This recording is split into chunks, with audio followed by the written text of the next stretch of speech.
आप देख रहे हैं स्वराज टुडे न्यूज, हर खबर पर हमारी नजर। नमस्कार साथियों, आज हम अपने ये कोरबा संभाग में आए हैं और केजरीवाल जी ने मुझे यहाँ पर भेजा है। और केजरीवाल जी ने भेजा है हमारा अपने जितने भी कार्यकर्ता हैं उनकी हम जिले वाइज मीटिंग ले रहे हैं और उनका कार्यकर्ताओं का जो मनोबल थोड़ा सा डाउन हुआ था, हम लोग जो चुनाव नहीं लड़ पाए थे तो कार्यकर्ता काफी मायूस हो गए थे, तो उनसे मिलने के लिए मैं आया हूँ और अपने और कार्यकर्ताओं का संगठन बड़ा करने के लिए, विस्तार करने के लिए हम लोग यहाँ पर आए हैं।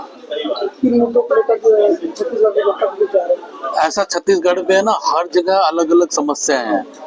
जैसे यहाँ पर अभी सबसे बड़ी समस्या है राख की समस्या है, जो फैलती जा रही, थोड़ी सी हवा आती है और उसके बाद पूरे एरिया में, पूरे क्षेत्र में फैल जाती है।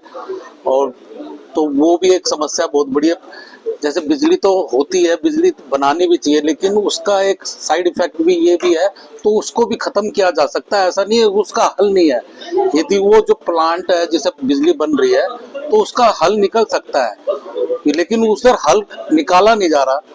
तो उसके लिए हम ना अपना विज्ञप्ति जारी करेंगे और उसके बाद उसमें बोलेंगे इसमें भी कुछ अब हल निकालें जो लोगों का यहाँ पर भी सही हो जाए। अभी वोट चोरी का मुद्दा गर्म आया हुआ है, क्या कहना है इस पर? वोट चोरी का मुद्दा तो केजरीवाल जी ने पहले ही 10 महीने पहले ही बता दिया था। जब हमारा चुनाव हुआ था दिल्ली का, उससे 4-5 महीने पहले ही केजरीवाल जी ने सीधा स्पष्ट कहा था कि यहाँ पर वोट चोरी हो रही है, वोट काटी जा रही है।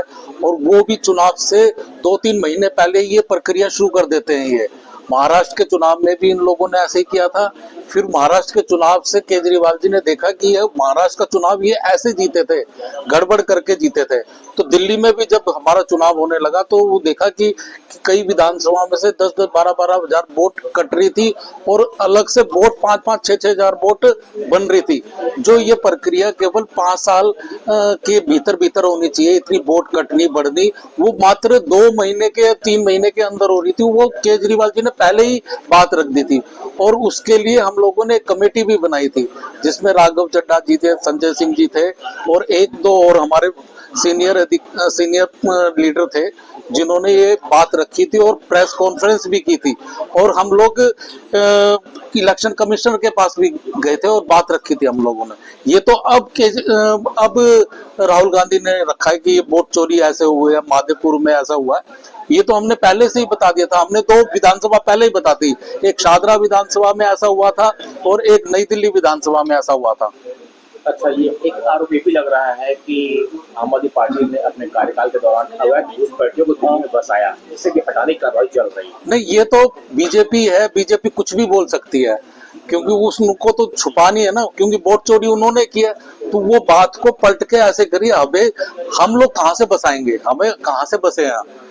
हमारा कोई किसी से कोई समझौता नहीं। जो दिल्ली तो एक ऐसा, दिल्ली राजधानी है तो वहां पर बहुत ज्यादा सुविधाएं केजरीवाल ने दी है, गरीब लोगों को फायदा दिया है। तो बहुत से लोग हैं, जैसे यूपी से बहुत से लोग दिल्ली में आ रहे हैं, बहुत से लोग हरियाणा से दिल्ली में आ रहे हैं, बहुत से लोग राजस्थान से दिल्ली में आ रहे हैं क्योंकि हॉस्पिटल इतने अच्छे बना दिए, स्कूल इतने अच्छे बना दिए। तो इतनी ज्यादा सुविधाएं कि गरीब आदमी को मिली, तो गरीब आदमी वहां पर अपने आप बसा है। रोहिंग्या और बांग्लादेशी मुसलमानों को बसने की भी बात सामने आई थी। हाँ, तो रोहिंग्या है, बांग्लादेशी है, जो भी है, उसका तो हमने कभी समर्थन ही नहीं किया। हम कहते यदि है तो हटाओ उन्हें। हम लोगों ने कभी समर्थन नहीं किया। जो है गलत है तो हटा दो उन्हें। हमने कभी उनका साथ नहीं दिया। ये तो हम तो कहते हैं कि जो गलत है उसको हटाओ और जो